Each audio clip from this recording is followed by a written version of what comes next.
Welcome to Maryburgh Community Woodland.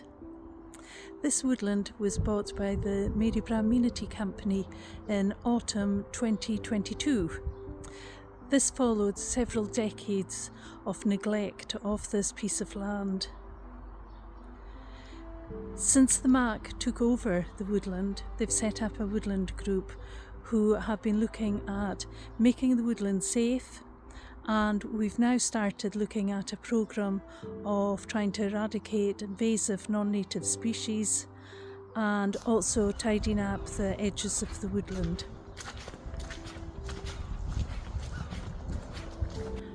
Up until a couple of hundred years ago, this track was the main track to Bran Castle. You wouldn't believe it now, but up to about 30 years ago, you were able to get big lorries up and down this track. Now it's pretty much overgrown and virtually disappeared.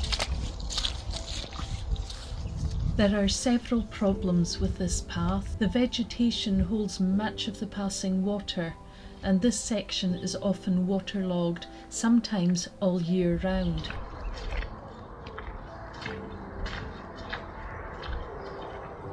In some places the path has simply disappeared, as in this case under many years of bramble growth. In this section of the path there's a small channel, but the rest is overgrown with vegetation. In addition, there are broom, whins and trees growing over the path. This makes it impossible for someone with a buggy or a wheelchair to use it. This section of path has benefited greatly from having the edges cleared of trees and shrubs. However, the path is still a very narrow track. As trees and bushes started to encroach onto the path, people have been forced to deviate their route, and now we have some very contorted sections of the path. This is a stunning rhododendron ponticum, but sadly, over the last few decades, it has been left to grow unchecked. This has led to several decades of new layers of growth, so much so that the path has completely disappeared underneath it.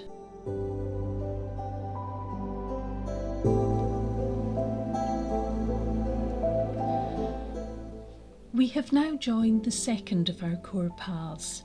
This one runs from the Birch Drive core path to Dunglass Road. As we can see on this track, there is also a problem with vegetation encroaching on both sides. This makes it impossible to use wheelchairs here. All that's left is a really narrow path which has continuous water flow when it rains.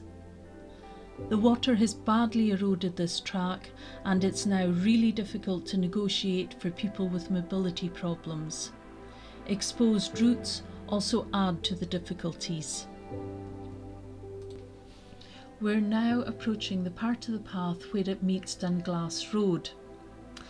Unfortunately, the rainwater drains off the road and also runs down the track, and they both meet at the junction with Dunglass Road, which very often leads to very bad flooding. This is exacerbated by vehicles either using the entrance as a lay-by or by parking near the entrance. As you can see here, the path at this point has become totally churned up. But we've got plans for how we're going to improve the woodland, so why not come and join me and see what we're planning doing. As you can see, in the past this area has been used as a fly tipping area for garden waste. We aim to clear this away and then create a soakaway. At this area we have designed a soakaway to cope with the rainwater. We are also planning restricting vehicular access to make it safer and more pleasant for pedestrians, wheelchair users, cyclists, horse riders and people with buggies. This area frequently floods, so we are planning building a small wildlife pond. This will help increase the biodiversity within the woodland by encouraging wetland plants and wildlife. We also have plans for another 2 soakaways. One on the core path leading to Dunglass Road, and the other on the core path next to Birch Drive.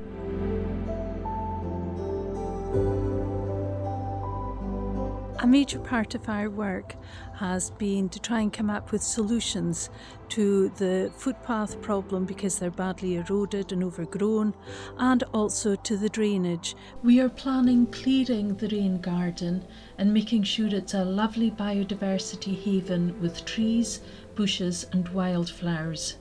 It's going to play a major role in alleviating the flooding to Birch Drive. Currently, when the water leaves this path, it carries on down into Birch Drive and then floods out onto the road. We're planning ducting the water from the pathway into the rain garden to stop the flooding. As part of our maintenance of the paths, we intend taking them up to an all abilities standard. This means that sections of the community who currently can't access the paths should be able to in the future.